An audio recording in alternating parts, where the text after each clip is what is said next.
Hello, I am your host, Dr. Rahi Victory, and welcome to Fertility Factor Fiction, our weekly show where we share things that are late and great in infertility and try and break down all the myths out there and talk to patients about the various things that can make their journey better. We often have a paper to present, but actually there has not been very much that's been interesting or good of late.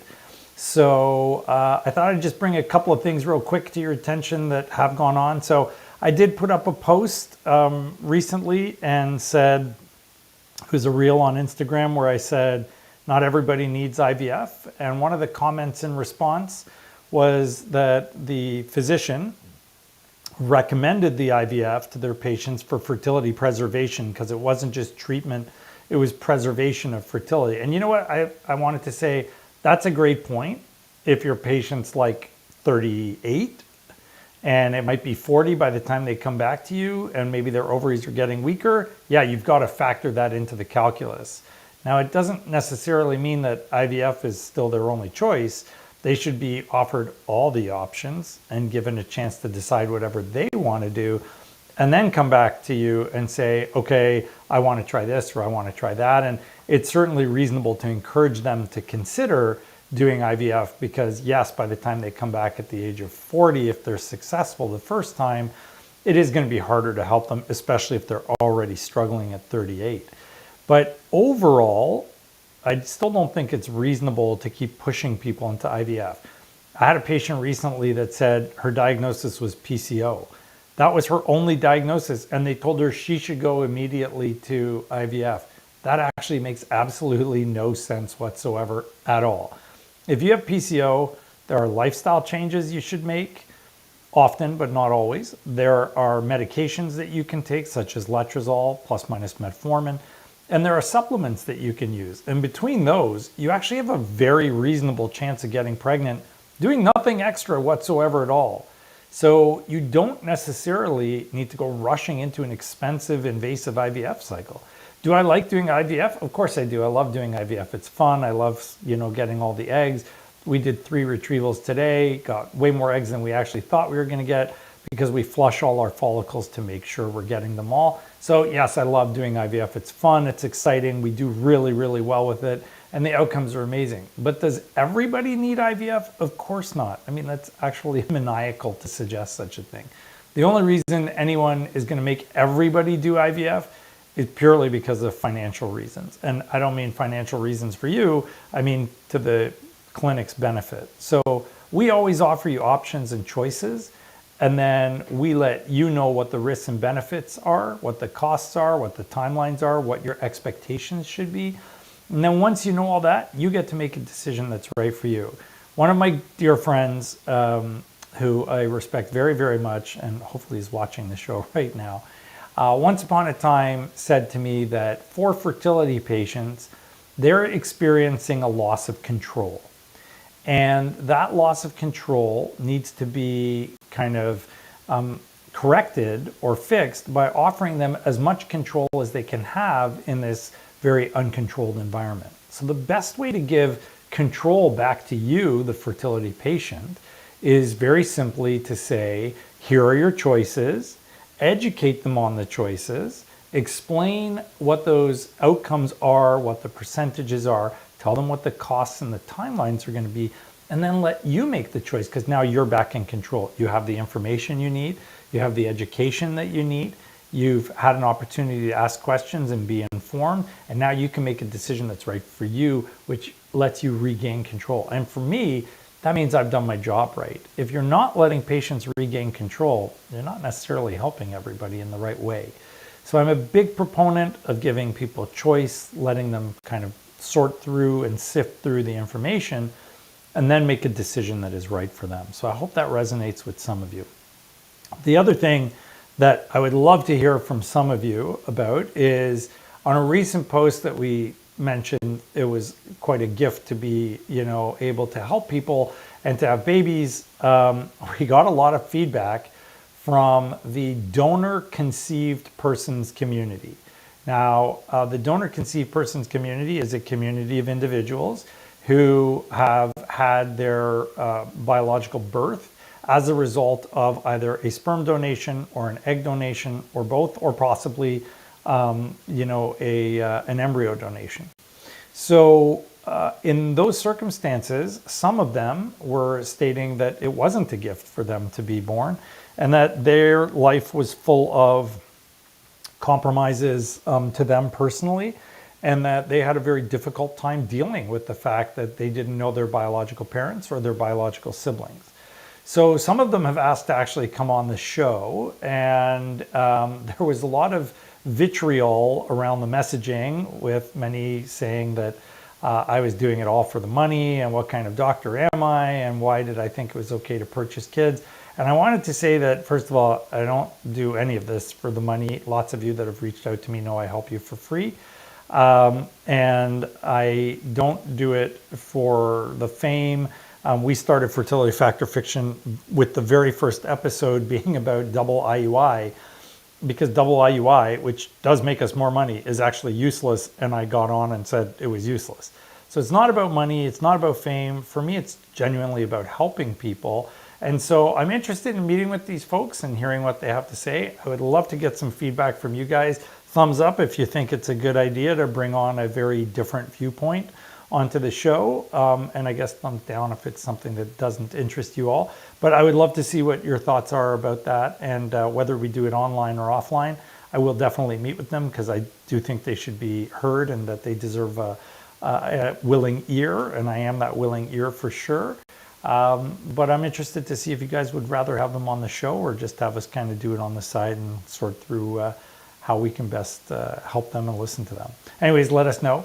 And thanks for listening, and we can take some questions. Who they want to bring on the show and make a poll just for donor-conceived persons, the DCP community.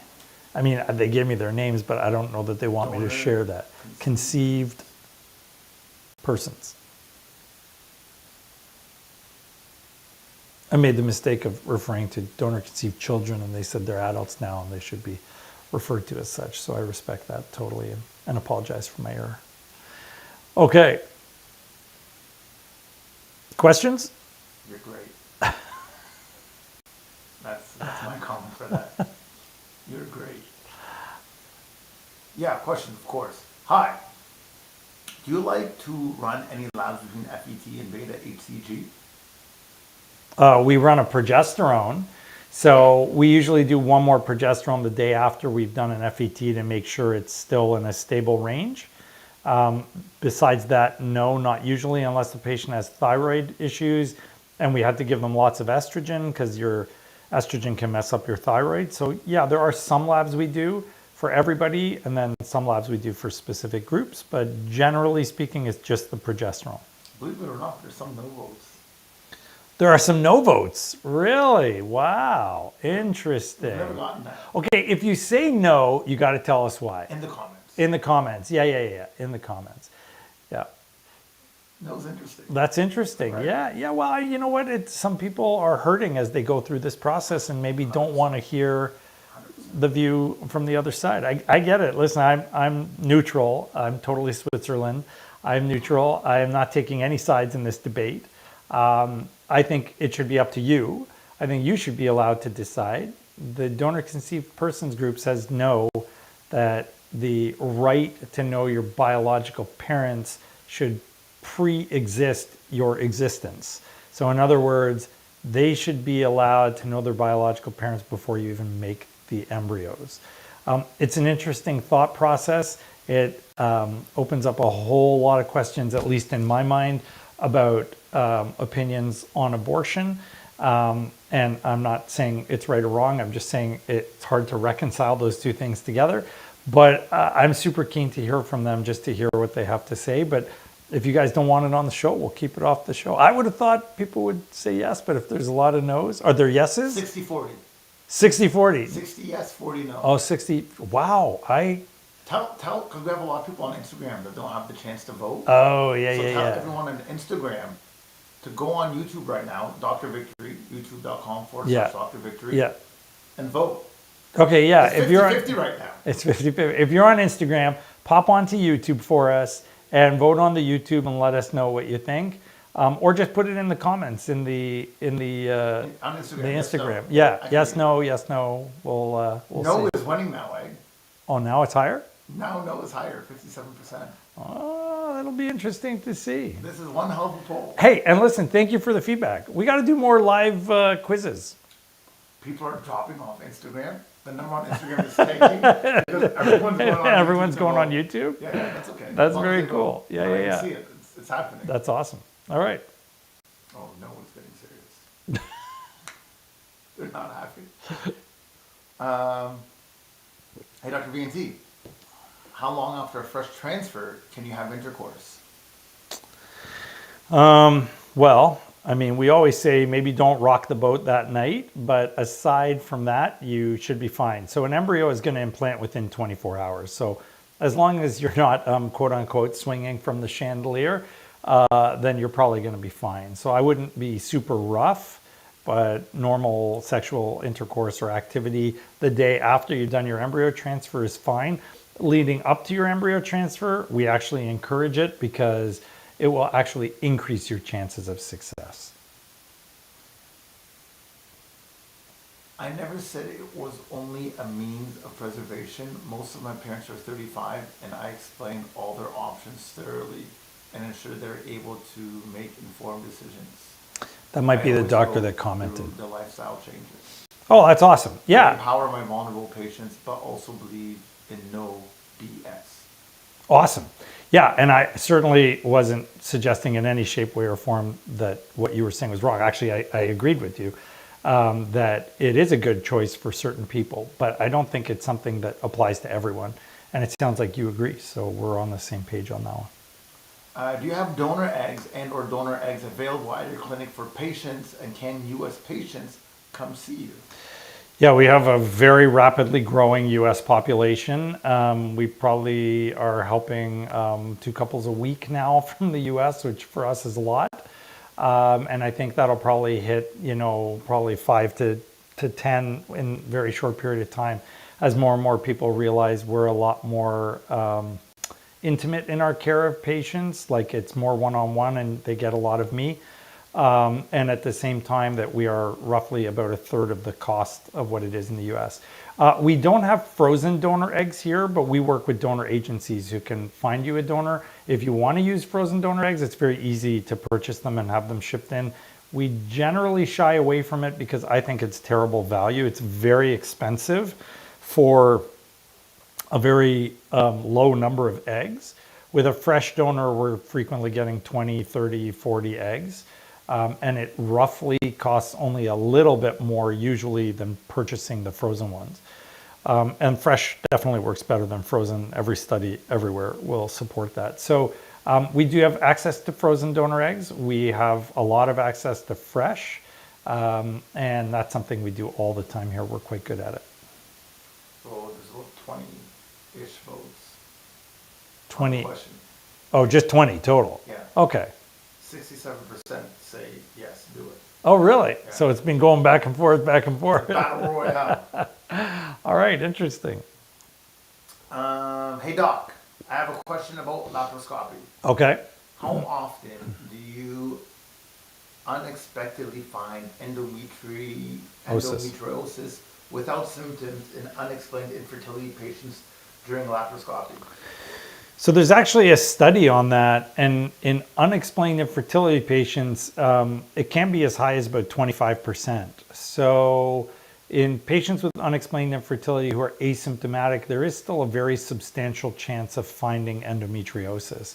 That's why I support it and why I do it. So in our unexplained infertility video on YouTube, I actually review that and explain why it's a good idea to offer surgery.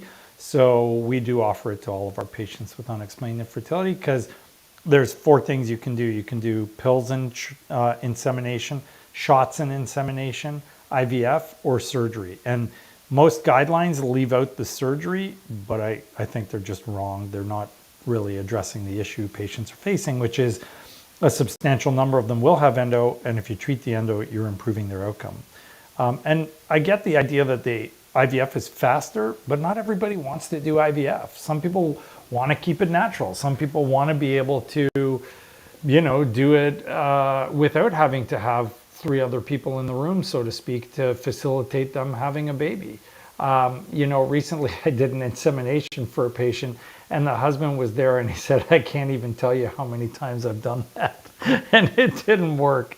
So, I mean, it was very funny, but at the same time, it made me think, wow, this is awkward, I'm sure, for some couples where they have to have, me in there or a nurse in there. So some people want to try and achieve things without a whole lot of intervention. And if you can operate and improve their chances, you should. Hi, Dr. V. Thoughts on doing a second ER the next menstrual cycle following the previous egg transfer? I'm 39. First ER was 11.5. Yeah. We got 5 embryos ranging from 5 BB to 5 CC. Okay. That were sent off for PGT. Right. That's it? Yep. Yeah, I mean, there is some evidence that the previous cycle will kind of prime the ovaries, which is why we do a lot of duostim. So there's certainly nothing wrong with you trying that. It would be very reasonable to consider doing another cycle. It depends on your age. You may not need another cycle if you've got enough embryos already. So I don't want you wasting money, but if you feel that you need to bank more embryos or are worried that your age is going to reflect negatively in the number of euploid embryos that you're about to receive, then yeah, you can go right ahead the next time. You may want to consider actually doing a luteal phase because there is some evidence that the embryos can be better, but not everybody agrees with that. So whether you do a follicular or a luteal, there's nothing wrong with that. It's a reasonable approach again. Good evening to both. There you go. Very nice. I was looking for more. But we'll go for it. It's polite. It's polite, yeah. Polite, yeah. They acknowledged you. Yeah. Yeah. Unless they were referring to both my personalities. You're a great guy. It could be. Maybe then I should be offended. Nothing for me then. Nothing for you. Currently, day 2. Yeah. Plan is letrozole, day 3 to 7. Okay. And low dose aspirin. Okay. First scan is day 12. Should I do anything in the meantime? Then adding PIO transfer on 6th day of progesterone.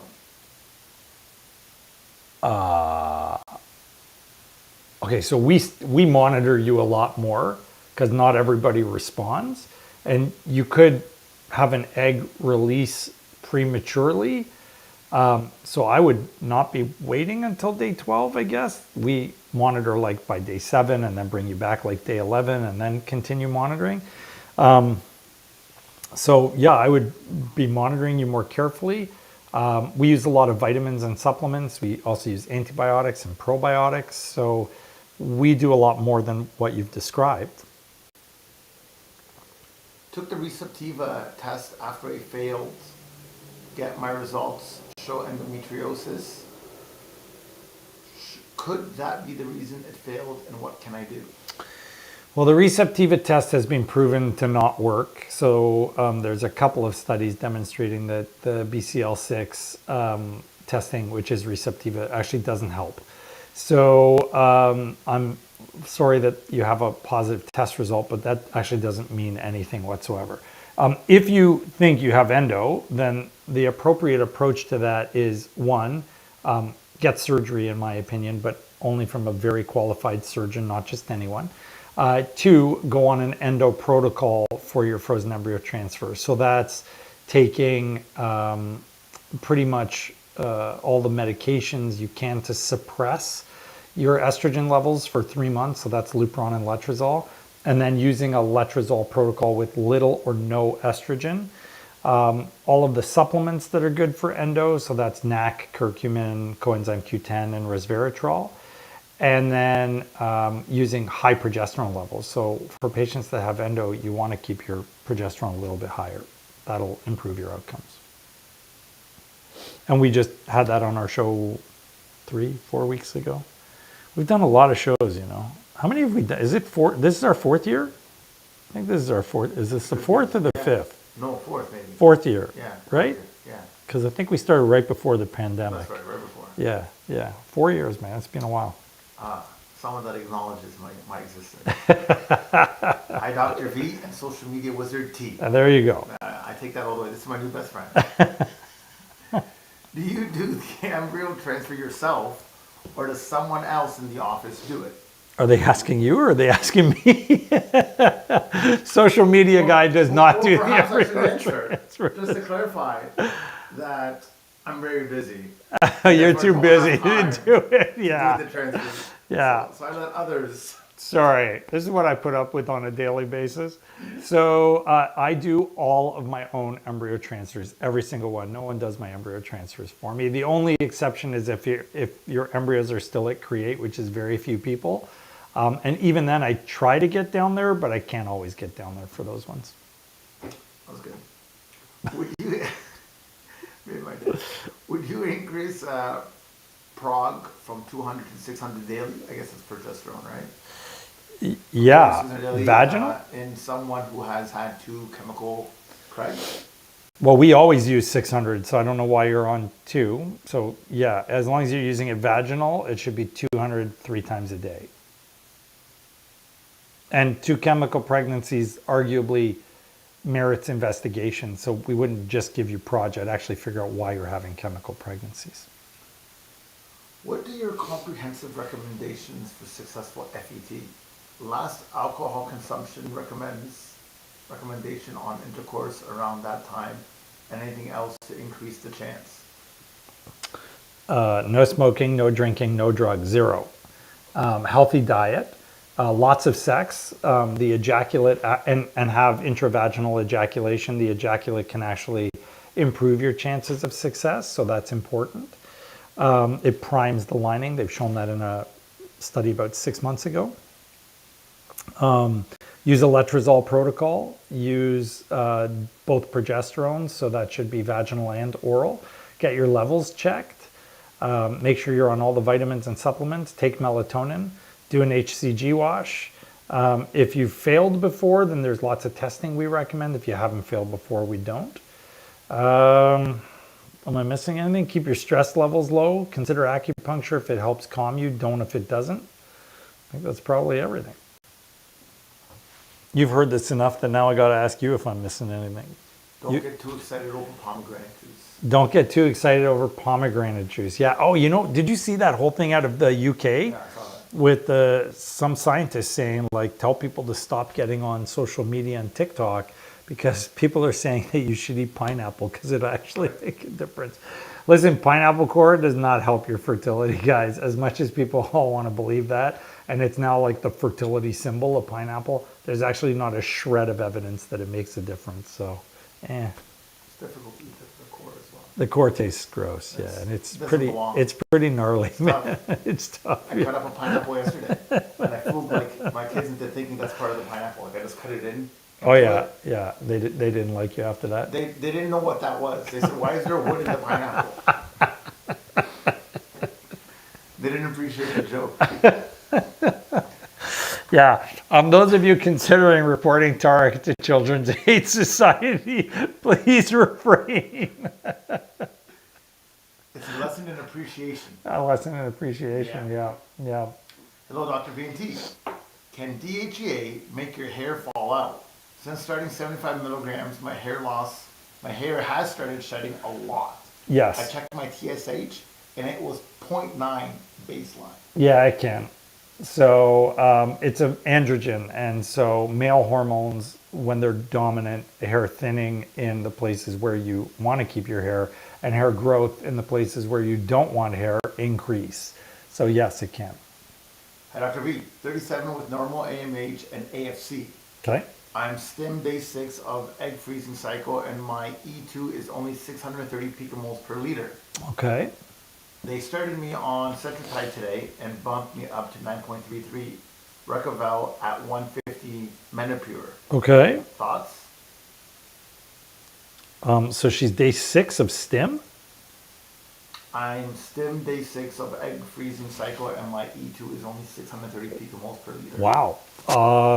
That's quite low for an egg freezing cycle. I mean, I would want to know how many eggs you were dealing with, but I'd probably hit the brakes on that one because that doesn't sound right.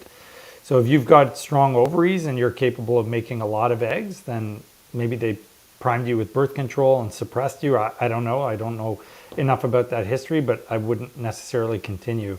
6 days into stim, even if you were making embryos, I'd be hitting the brakes if your E2 was only 600. That's very, very low. We would be expecting thousands.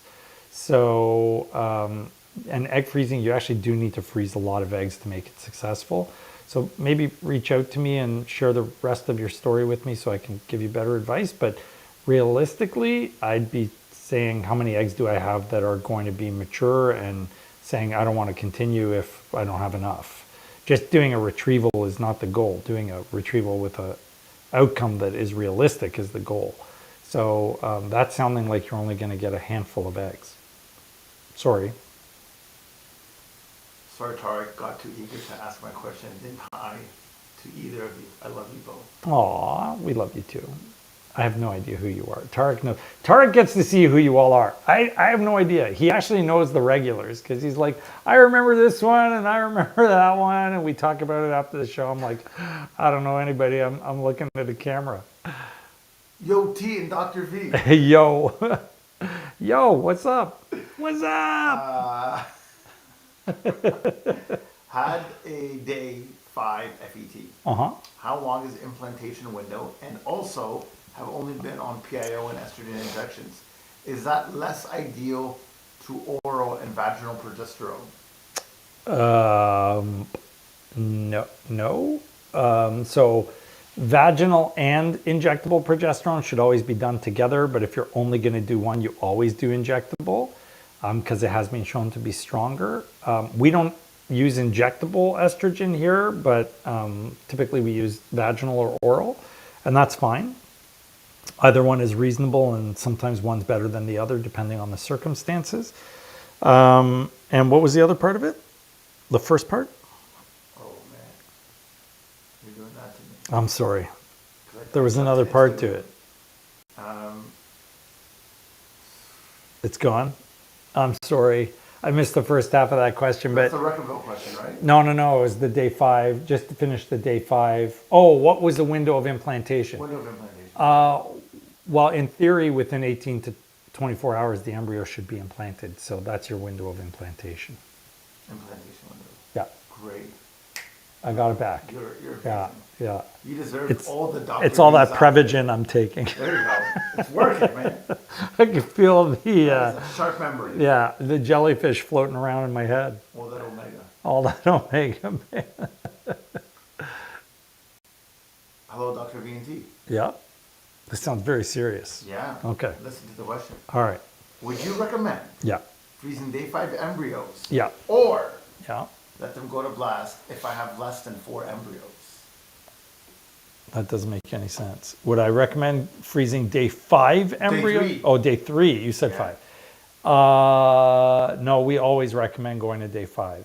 So lower numbers of embryos probably are associated with a higher risk that they are genetically abnormal, not normal.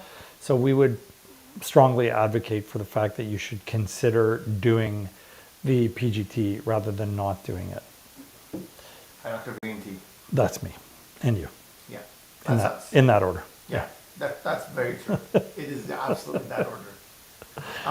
What do you recommend before FET? You said you recommend intercourse leading up to it. What else do you recommend? Healthy diet. The Mediterranean diet has been shown to improve your outcomes. We recommend lots of vitamins, vitamin D, iron, folic acid, your omega-3s, and melatonin. We use baby aspirin. I would avoid all smoking, drinking, drug use, daily exercise, and whatever else you can do to help stay calm. Those are the main things. Lots of sex. And not just because I'm a Middle Eastern male. I mean, it's actually good for you. It's good for you when you're trying to get pregnant. Yeah. Even with assisted reproduction. It's good to remind people. It's good. Yeah. Reminders are good. Asherman's history. Okay. In August, Yeah. did a scope and scar tissue is showing up in ultrasound as a pocket of fluid again. Ooh. That's the question? Yeah. It's just a comment. Yeah, so Asherman's is tough. It can be very difficult to treat. I'm sorry you're experiencing that. Make sure you've got an amazing surgeon using the right technique. You don't want to use cautery, you want to cut it with scissors. And if they can, get a balloon into the uterus to hold the walls apart so it doesn't seal back down. Unfortunately, they stopped making that balloon, so I bought 60 of them before they stopped making them. But I don't know where you can get them anymore. So for sure, lots of estrogen after your surgery as well. All of those things are really critical to improving your outcome. What is the success rate of a day 3 fresh transfer versus a day 7 transfer? My embryos typically take 7 days to turn into blasts, so is day 3 better? Oh, that's a good question. Wow. Okay, so day 7 blasts have roughly about a 15% chance of implantation. Even if they're euploid, their chance of implantation is much lower than normal. So I would be hesitant to tell you to do it on day 3 because if they're going to end up being day 7s, they're probably not great embryos. On the other hand, maybe they would do better inside you than they would in the lab. And so if you're persistently getting the same thing, I would try something different. So if you've already tried it a couple of times and it's not allowing you to get better quality embryos faster, and there are tricks that can be used to improve your embryo quality and growth rate, then yeah, I probably would do a day 3 transfer. I don't know that I'd do it fresh, but I would do it. That was a good question. I don't think we've ever been asked that one before. No. I like the ones where you guys like make me think. That's good. I like that one. Yeah. Ready for this one? I'm always ready. Hey, Dr. V, and Yeah. Social media wizard T. No. aspiring Dr. T.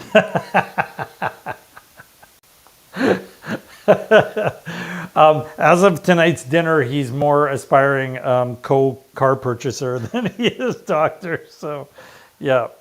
Why Yeah. would my body start growing a dominant follicle post-ovulation, but prior to another CD1? Is there any way to stop this? If your FSH is high, it'll do that. So if your ovaries are beginning to fail, that's quite common because your FSH goes up. So sometimes your ovaries respond, but not in the right time sequence. There's no other real reason. So I'd be wondering if it's not a dominant follicle, but rather a cyst. Hi, Dr. V. You ready? Yeah, I'm ready. 37. Okay. With normal AMH and AFC. Isn't this one that we asked before? Same question? What's the I'm rest still of in it? day 6? Yeah, you asked that one. Yep, Yeah. you got it. Yep. See, before I can even ask, you know it. You the man. I'm on it, baby. Ready? Ready. Hola, Dr. V&T. Hola. The ¿Cómo best está? team. The best team. That's us. Hola, ¿cómo está? What would your choice of treatment be for a recently diagnosed lupus patient? Oh. Currently 39 years. Have tried 2 IUIs. Feel like my doctor had the timing all wrong on both of them. Currently on Synthroid for my Hashimoto's. Oh boy. Recently started on Plaquenil, 150 milligrams, baby aspirin, prenatal, CoQ10, and turmeric. Husband just finished taking Clovin for 2 months and also takes male fertility vitamins. Thanks. High fives. Big hug to you both. So first of all, I'm sorry you're facing all of that. That's a lot to handle. So my heart goes out to you. I would say that reasonable approach at that age would actually be to consider going to IVF because you really only have one more IUI. So it's totally reasonable to jump into an IVF cycle, but you could try one more IUI. You need to be on heparin if you're actually diagnosed with lupus. So aspirin alone is not enough. Plaquenil is great. It does help actually for fertility, even for patients that don't have lupus, let alone for lupus patients. So I would definitely get into IVF, make embryos, check to make sure they're genetically normal. Use the low estrogen protocol for sure, because you've got thyroid problems as well. And then you need an immune protocol for sure. So aspirin, heparin, probably intralipids, maybe subcutaneous IG. There's a lot that goes into it that you need to actually consider and factor in. So yeah, I would do all of that. Hi, Dr. VNT. Yep. Recently, had the endometrial biopsy. Pathologist found Ouch. endometrial polyps. RE didn't see any visible polyps during the hysteroscopy. What's the best treatment? Well, if the RE didn't see polyps and the pathologist picked up polyps, either the pathologist is wrong or your RE doesn't know how to do hysteroscopy. So I'd go back to the drawing board and figure out who was right or wrong there. There is no treatment, like medical treatment for polyps to prevent them. You actually need to get hysteroscopy and have them removed. So there is no other way to do it. I'm not sure if you're asking me for treatments in that regard. If you're thinking about something else, then let us know. But if you're looking for treatments for your polyps, it's only hysteroscopy and excision. There is no other form of treatment. Oh, well, you could do a DNC, but it doesn't work very well because you, at best, get 60% of the cavity when you do a DNC. I have had a first FET. It worked, but I miscarried on week 5. Oh, I'm really sorry. I'm looking into RI testing. Sure, reproductive immunology. Unfortunately, Yeah. we have no doctor in Alberta who deal with that. Oh, sure, we do it. Was Just call us. wondering if we take patients out of province. Yep, we got a lot of patients from Alberta. So yeah, no problem. Just contact us, info@drvictory.com, drvictory.com, and we'll be happy to help you out. I do a lot of reproductive immunology. We do testing through Fertility, and then we figure out what to do and we go from there. We actually have several patients who are coming to us for subcutaneous IG therapy. So yeah, we can arrange for things for you. It's not a problem. Hi, Mr. T Mr. T and Dr. V. and Dr. V. Could you explain what your guaranteed love birth is and the cost difference? Love birth? That's what I'm reading. Okay. Live birth is, yeah. Yeah, I thought it was good to read it like that. And the cost Between difference? that and 2 rounds of IVF. Oh, okay. So the cost difference is probably now roughly about the same. So 2 rounds of full IVF is roughly about the same as one of our live birth guarantees. The difference is if you do the standard one once or twice and it doesn't work, we don't refund you anything. With a live birth guarantee, if you don't walk away with a live baby, we give you the majority of your money back. There is an administrative fee that we keep, which just covers like, half of our lab costs basically, but we give all the rest of the money back. So it's designed for people who are worried they're not going to be successful. For FET, what's the standard PIO dose you use? We typically start with 50 milligrams. We are also using a vaginal progesterone as well. So between the two, we're getting good progesterone therapeutic levels. But we use both. So we start with 50. Now, sometimes we have to go up in the progesterone levels. I'd say the vast majority of the time, if we are making an adjustment, we're going down.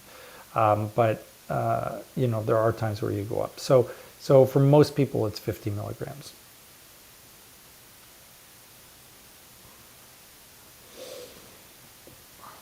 I love your facial expressions when you're searching. It's so funny. I'm trying to take a scan for. Yeah, I know. You're scanning through them. gauge. Yeah, I get it. I'm scanning for great intros. Okay. If anyone earned The right to be right called. to be called. Yeah. All right. Now we're just going categorical. Hi, Dr. VNT, smiley face. What is the normal dose of prednisone given to someone with MTHFR and PAI1? PI1. Yeah, plasminogen activator inhibitor.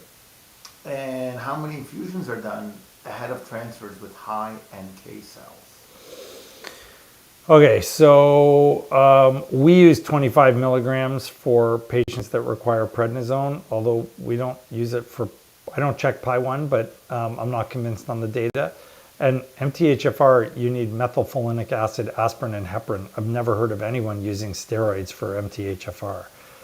That's total news to me, so that's interesting. Now I'm going to have to go look that up.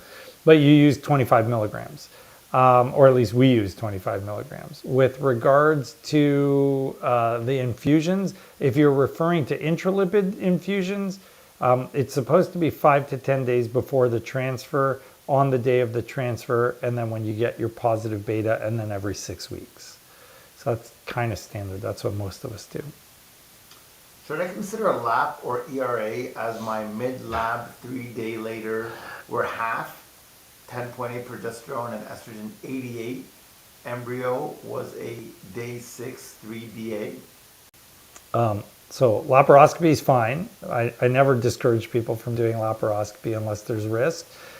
Absolutely abandon all thoughts of doing an ERA test. So for those of you that are regular watchers of the show, the ERA test is totally basically not working at all. I don't want to call it fraudulent because that's probably legally going to get me in trouble, but it doesn't work. So there are 6 different trials, including their own randomized controlled trial, all of which showed that it didn't work. The company has sold the test to another company, and there are more and more people admitting from the original people that developed it that it doesn't work. So don't use the ERA. Like, I was just in Denmark at a conference with a whole bunch of European people, including one of the gentlemen involved in the production of the ERA, who gave the first talk about it right after it had been developed, touting how amazing it was. And he said it doesn't work. So trust me when I tell you the ERA does not work. So don't waste your money on an ERA. Tarek loves that question because he looks for those ones because he loves watching me bash the ERA test. One of my favorite questions. I know, you love it. It's hilarious. Yeah. Like my doctor, Yeah. I guess, feel like my doctor, I feel like I read this. Yeah. I think we read it. Yeah. I don't remember you saying. I feel like my doctor had the timing all wrong on both Oh, of them. no, you read that. Yeah, we did that one. Hi, Dr. V and T. Smiley face with sunglasses. Oh, very cool. Hey. Is the most likely They cause... can't see you. Yeah, but I felt the smiley glasses emoji was looking at me. Tarek's like, hey. It's good like that, actually. That's not bad. That's pretty good. That was good. Like, Yeah, all right. Yeah. I accept that impression. I need a little bit more facial hair, but that's all right. That's okay. Go ahead. Is the most likely cause of a chemical pregnancy at 40 with DOR most likely aneuploidy? Yes. I also Over 80%. I also had a early loss at 7 weeks, RPL blood work normal, 2 healthy kids at home, low progesterone.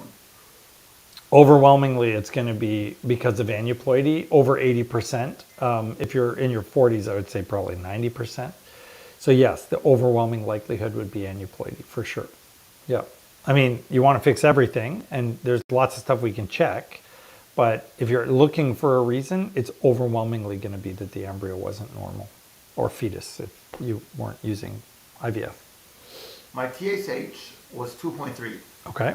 And they put me on 50 milligrams med. What? You know what that means? 50 milligrams med, MED. Okay, no. Could it get too low and making implant fail? I had chemical in with IVF and 2 failed since. So her TSH is 2.3, Yeah. and then they put her on 50 micrograms? Yeah. That's insane. Why would they do that? She's already normal. According to the Endocrine Society, your TSH should be less than 2.5.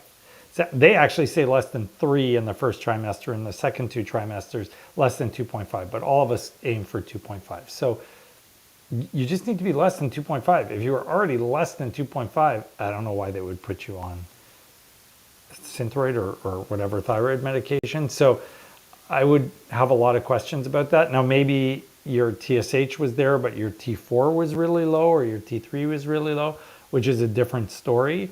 or your antibodies were really high and they were overdriving you to drop your antibody levels. But no, I definitely would not recommend going on Synthroid if your TSH is already less than 2.5. That makes no sense for me. Also for me. Also for Tarek, Yeah. too. No sense. For aspiring Dr. T. Yeah, aspiring Dr. T cannot logically make sense. Yeah, yeah. Going for REI consult for RPL this week. Okay. Anything in particular I should ask about outside of a normal workup? I have had a normal pregnancy, MMC, ruptured ectopic, and chemical in that order. Okay. Miscarriage, ruptured ectopic. Oh, chemical and then ruptured ectopic. And an MMC. That's a miscarriage. Yeah. Yeah. Miscarriage. Yeah, I mean, you need to just get the full panel of testing. I don't know that there's anything special to ask as long as your RE knows what they're testing for. Again, like I started the show with, my one warning sign would be if the first thing they tell you is you need IVF, it isn't. The first thing you need is to figure out why you're miscarrying. Sometimes it's your partner's using smoking, drinking, drugs. I mean, that'll kill your chances of sustaining a pregnancy. So you don't need to jump right into IVF and do PGT because that doesn't solve the problem all the time. What you actually need to do is get answers. So I'd actually say that you go there and see what they propose to you. And if they have a reasonable set of tests that they want to do, then yeah, just follow through with the testing. If the first thing out the gate is you should do IVF with PGT, I would say no thank you, I'm going to see Dr. Victory and come see us, because that's definitely not the first thing I say. And aspiring Dr. And T. aspiring Dr. T, yeah. Yeah. Who will not be doing your embryo transfer. No, Don't too worry. busy for that. We answered that already. Got no time for that. You gotta do those. Ain't nobody got time for that. Yeah, you gotta do that. Instagram. Instagram. How many IUIs do you recommend before considering IVF? If you're less than 38, it should be 6, and Tarek's whispering 6. And if you're over 38, it should be 3. I was whispering you the answer. Thank you. You know, I had That's an forgotten. aspiring Dr. T. I know. I love you for being there for me, buddy. Yeah. Yeah. It's good, man. You're listening. Yeah. I'm always listening. You're always listening. I know. I know. You've probably received I'm like a... telling you, I walk into women conversations at times.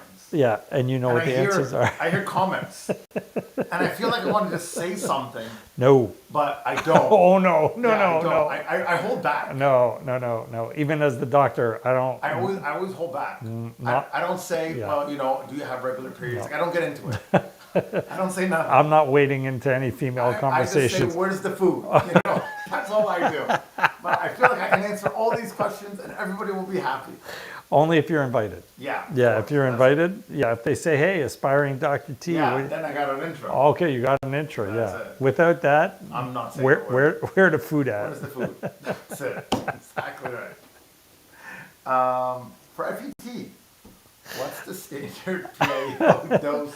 They you asked use? us that. Okay, sorry. 50 milligrams. Yeah. Dr. V&T, Yeah. should I take melatonin for retrieval or for transfer? Well, the study we reviewed on the show years ago, I think it was like 2 years ago, said for transfer. But actually, there's evidence now that says it's good for retrieval too. So I think I'm going to start putting people on it the whole time. So go on melatonin, stay on melatonin, and do it for both. I second that.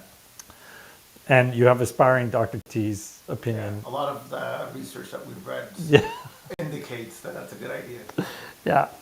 You are getting a little mini medical degree here. We got to get you There should be some sort of a paper for me. we got to get you a little plaque I on want it the at the wall. front. At the front? Yeah, no, that's not happening. One at the front. I'll put one above the temperature monitor I'll work with here. that. I'll work with that. We'll start So there. at least you can stare at it. Yeah, at every least I day. can see it. Hey T and Dr. V. Oh, okay. Yeah, I'm an afterthought now. Wow. Yeah, they can tell I can answer these things. Yeah. In a medicated FET, Yeah. FET, Yeah. what is the cutoff levels for progesterone and LH before starting PIO? I fear I'm ovulating through the estrus. Thanks. Well, If your LH spikes, which normally is either triple baseline or a number over like 15, then that gives you 7 days from the time your LH spikes. As far as a progesterone level, if it's over 5, we're nervous that you're overproducing. But even if it's like in the 3s or 4s, to me that would be a high progesterone level. So that's, keep in mind with our units. So the American units are much lower than that.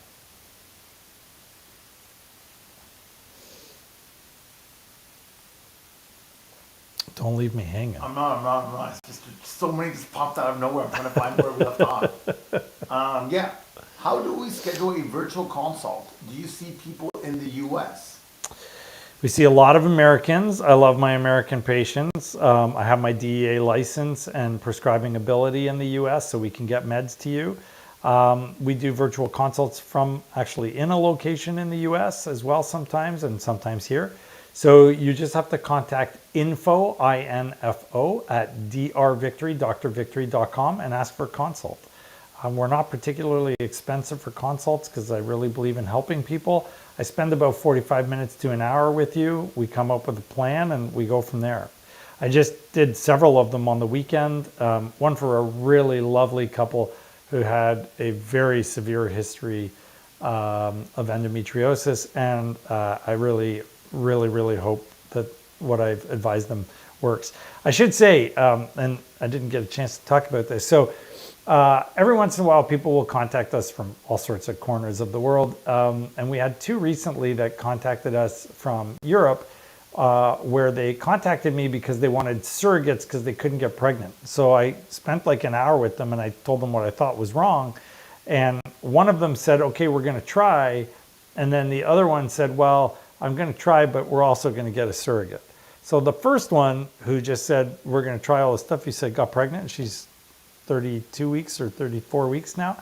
And the other one also got a surrogate, but then got pregnant on her own at the same time after doing what we told her. So now she's having twins without them being together. Like her surrogate's having a baby, and she's having a baby. Wow. Yeah. So you know what? People are always like, you know, on the business side, they're always like, what are you doing? Why are you giving away this secret? It's like, to me, those are the best stories. If I can help you on a phone call to get pregnant, or a Zoom call, to get pregnant after everybody else has failed, like that's like the best feeling in the world for me. I don't care if I make money on it or not. I got to help you, and what we told you worked, and that just validates that all the homework I do and all the reading I do and hopefully all the praying that I do is actually making a difference. So for me, that's the best high I can possibly get. That is the best feeling. And that's kind of the reason Tarek and I do the show. It's to reach out and help you guys. So yeah, I mean, if you are American and you want to consult so we can make your journey better for you where you are, or if you want to come to us, by all means, no hesitation, just contact info at drvictory.com. And I always start by just trying to maximize your potential with whatever you're doing or wherever you're doing it. Our patients come from, like, you know, we have 5 to 10% of our patients right now coming from Australia. So the US is easy. I mean, you fly to Detroit, you're here in 20 minutes. That's a no-brainer for a lot of people. And we do better than other places have. So I've got loads of patients where they either had no blasts or no embryos or failures in other US centers, including really well-known ones. And then they come to us and we make it work. So it's really just about focusing on the details and paying attention to all the individualization of care that I believe is really profoundly necessary for people. Oh, you look like you're gonna raise trouble. I know that face. 37-year-old egg freezer here. Okay. Yes, they suppressed me with birth control for 3 weeks. I can't get up and take a bow because you'll all be staring at my very chubby belly. Yeah. That could salvage the cycle. No. What if the 630 No, stop. liter starts to rise? Stop. Yeah, no. Do not use birth control for priming. It's terrible. It's suppressing you and you're not responding well. Stop. You're wasting your money. You're wasting your time. Don't do it. If they're encouraging you to continue, unless you magically have like lots of eggs sitting there and I'm not aware, I would hit the brakes. If there's, if you're 37 and you have less than 15 eggs growing that are going to make it, it's not going to work when you turn around and freeze your eggs and then later want to thaw them. So in fact, at 37, arguably you need closer to 20. So don't do it. You need to hit the brakes unless you have that number of eggs. And if they're not telling you that, then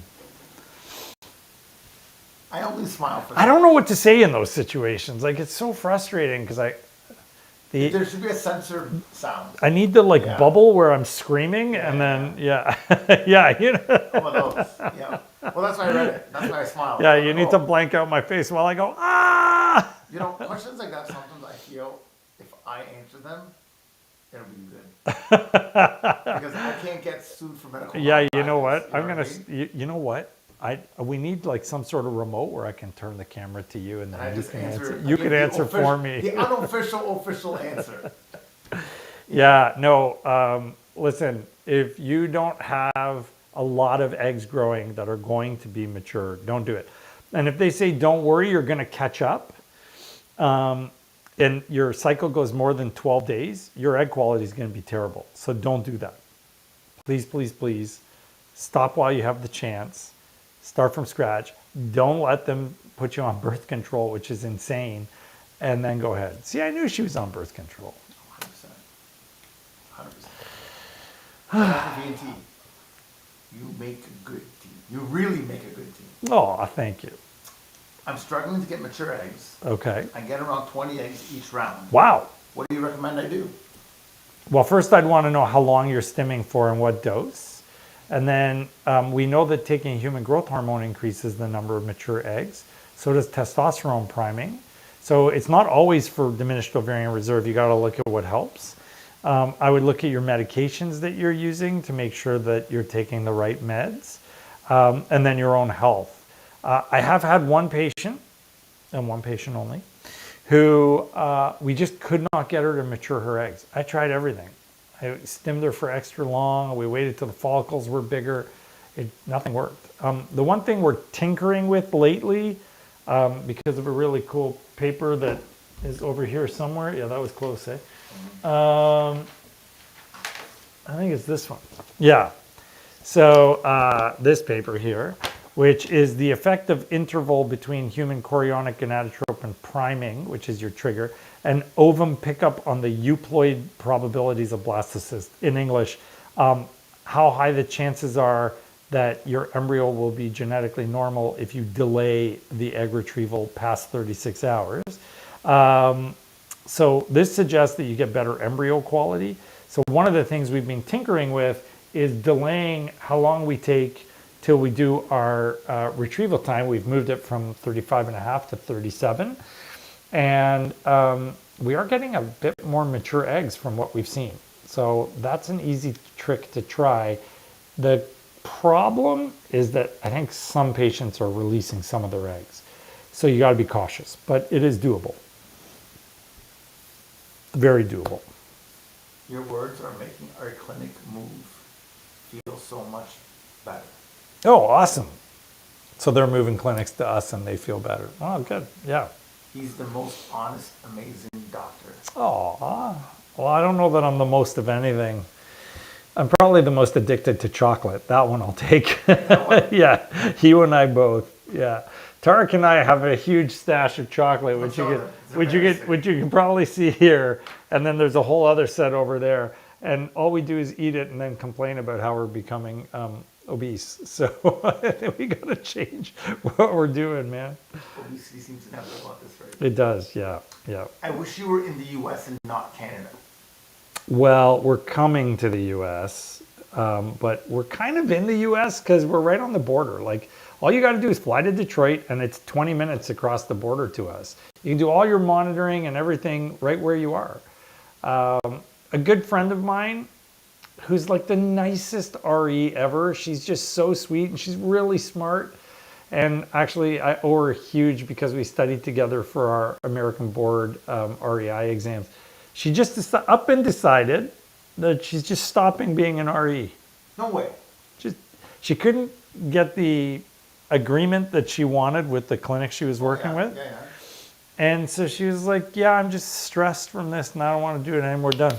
Oh, She's like, I think I'm going to start a genetics company. I was like, what? She's like, yeah, I'm going to go do my own thing. I was like, wow, I can't, like, I love this. I live and breathe it. I could never leave this. But anyways, so yeah, I mean, I was desperately hoping that she would come and join me and we could start something together. That's not going to happen, but you never know. We're definitely looking at opening in the U.S. soon. It's going to take a little bit of time, especially with the economic downturn that's coming.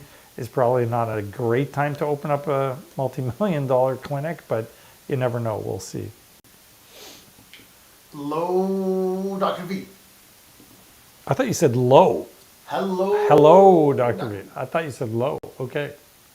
And Best T. Bestie. All right. B-E-S-T. Bestie and best tea. I get it. Yeah. Quite clever. Yeah. I give full marks on creativity. If patients Yeah. have embryos Yeah. at another clinic, Yes, you can transfer them. create, as you mentioned earlier. Yeah. I even want to like highlight where it's at. Okay. And we move to you. Yeah. Does this mean our embryos stay frozen there and we transfer there? No. Well, you could. Although it's hard for me to be two places at the same time, as my mother and wife point out to me all the time. So yeah, you would just have your embryo shipped to us and come here, or we can run our protocol and then come there and do it there. Yeah, or have one of the great doctors at Create do the transfer, because they're all good at doing embryo transfers. But there are some things that not everybody can do. So like not all the doctors know how to do transvaginal ultrasound guided embryo transfers. So yeah, get in touch with me. Let's talk about your history. Let's figure out what we need to do, and then we can go from there. Dr. V and T, the dream team. The dream team. I like that. 2 failed embryo transfers by DD embryos. Okay. Do chances increase for third? DD or DE? DD. Donor, double donor? I don't know. Okay. Yeah. Done so many tests already. Thoughts? Do chances increase for the third? Done so many tests already. Thoughts? So there's two schools of thought here. The Scott school of thought is just keep transferring embryos. Eventually it'll work as long as they're genetically normal. The other school of thought says, yeah, maybe you should look into this a little bit further because it's emotionally taxing, it's financially taxing, and maybe there are things we can do to help you. The Richard Scott school says, well, none of those things have proof, and in some ways he's right. And the other school says, well, yeah, but there's enough data there to make it worth trying. So I'm in that other school. I think people should actually try to find out what's wrong and then consider the options for therapy. That's not to say that Dr. Scott is wrong. Dr. Scott's the smartest guy on the planet, and his data is incontrovertible. 4 genetically normal embryos with absolutely no adjunct therapies whatsoever, like no intralipids, no steroids, heparin, any of that stuff, it's like a 98% chance of having a live birth. So one of his fellows did that study, and that's very, very, very valuable data. So I get where he's coming from, and you know, I'm certainly not ever going to argue with Dr. Scott. The guy is, you know, as smart as they come. Having said that, I think it eliminates the problem of, or fails to account for the problem of the emotional burden that failures can cause. So I'm kind of more in the school of let's figure out what's wrong. So yeah, there are tests that you can do. Fertility testing, we do thrombophilia, get your partner's sperm DNA fragmentation checked. Make sure your body mass index is okay, your habits are good, your diet is good, your exercise, your stress levels. There's a lot of stuff. Make sure they're using the right protocol for you. If you did, 4 or 2 embryo transfers, as you mentioned, and you used the hormone replacement therapy protocol, that's got the lowest chance of success of hormone, natural, or letrozole. So there's all sorts of things to look at, and we would sit with you and figure out what you've done and then talk about what we can do better. Are we done? Yeah? Big show, little show? Big show, yeah, cool. All right. Thank you again for watching. Hopefully something scientific that is worth everyone's attention will come up next week, because I have failed to find anything useful in every single journal I've checked. Maybe next week we'll review this article. Although I must admit, I am a little reluctant because I don't want to give away all our trade secrets, but this is one of them. So, yeah, or if I get time, maybe next week we could potentially review birth control priming and whether or not it makes sense. So have a lovely evening. I wish you all the best. If you're in America and you want to come to us, honestly, it's the easiest thing ever. I got loads of American patients that will happily chat with you and tell you about their experiences. And I love my American patients, and I love my Canadian patients too, and everybody else. So if you need help, let us know. We're always here for you, either me or the aspiring Dr. T. And we will be back next week on Tuesday again, right? Is there anything special next Tuesday? No, it's a Garden Variety Day. Garden Variety. Fertility Factor Fiction. It's Fertility Factor Fiction, yeah!